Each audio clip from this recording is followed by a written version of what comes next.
Demencis, ayer y hoy, aprendiendo del pasado.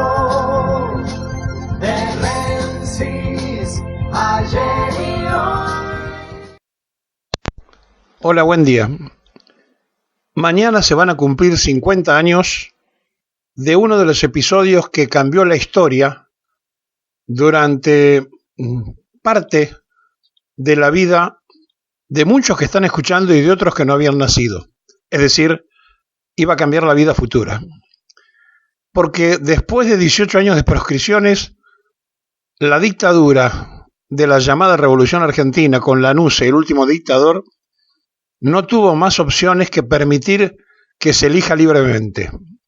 Y el peronismo proscripto, por el 41-61 de 1956, volvía a poder elegir incluso con el nombre de Partido Justicialista, que había sido creado en 1972 porque la misma dictadura había prohibido el nombre de nacional, la palabra argentino o el derivado de apellidos de personas, en obvia alusión a proscribir lo que se llamaba peronismo.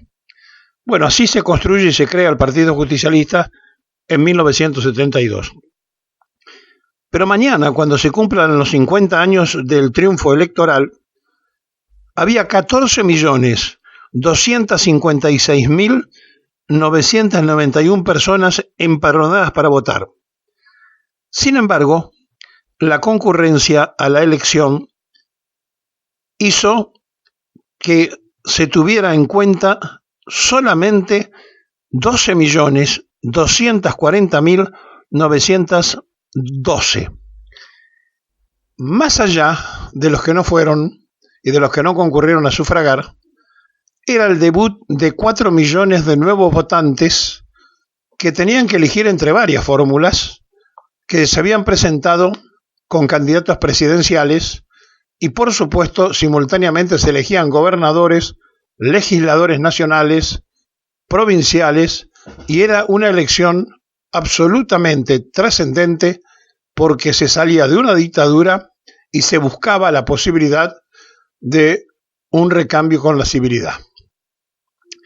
Como estaba proscrito Perón, porque la dictadura había dispuesto que tenía que estar en determinada fecha en el país aquel que quisiera ser candidato, y Perón para esa fecha seguía estando en el exilio en Madrid y regresó cuando él quiso y no cuando se lo impusieron, armó una fórmula con Héctor J. Cámpora, que había sido presidente de la Cámara de Diputados en los 10 años de Perón, y con un conservador popular que en el 55 había estado en contra del peronismo y después fue cambiando, Vicente Solano Lima.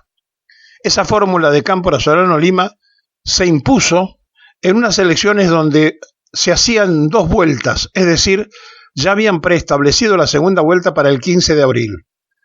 Y no hizo falta porque la otra fórmula, que tenía la expectativa para saber qué podía ser de fuerza, que integraba en la Unión Cívica Radical con Ricardo Balbini Gaumont de candidato a vice, no alcanzó ni siquiera a hacerle sombra al aplastante triunfo peronista. Porque aquel día tenían que sacar el 50% más 1 para ser elegido en la primera vuelta. El Frejuli, que era el Frente Justicialista de Liberación Nacional, sacó el 49.53, o sea, no llegó al 50. Mientras que la candidatura de Balbín se había diluido con apenas 2.538.581 votos que no alcanzaban al 22%. Era el 21.28% de los votos. Y no pidieron la segunda vuelta porque la diferencia era abismal con los votos que había sacado la fórmula ganadora, y porque le faltaba nada más que un punto, no quisieron ir a la segunda vuelta. Ese frente estaba construido por el Partido Justicialista, el Partido Conservador Popular, el Partido del Movimiento de Integración y Desarrollo, que era un desprendimiento de la UCRI, y la UCRI un desprendimiento de los radicales, que habían permitido con el voto peronista que llegara Frondizi en el 58 al gobierno, el partido que había roto con parte de la Democracia Cristiana, un partido que nace en el 55 y en plena fusiladora, y entonces estos cristianos, que se llamaban Partido Popular Cristiano, llegaron a poner a Allende como vicepresidente segundo del Senado de la Nación, mientras que los conservadores pusieron al vicepresidente y los del MIT se conformaron con la integración y un candidato a gobernador en Santa Fe y la integración de algunos legisladores. Bueno, más allá de esto que estamos diciendo, un día como hoy, o sea, el día anterior, el día 10, en la calle Oro, a unas cuadras de Plaza Italia, en Palermo, donde estaba el cuartel central de la organización electoral, era un verdadero bullicio. Sobre todo porque la juventud, como nunca tenía presencia, se movilizaba por todas partes para poder lograr ese acontecimiento que era que se podía llegar a votar y a elegir de alguna manera el regreso de una ideología que esos jóvenes habían abrazado mayoritariamente en la juventud peronista, pero que muy pocos la habían podido expresar en las urnas.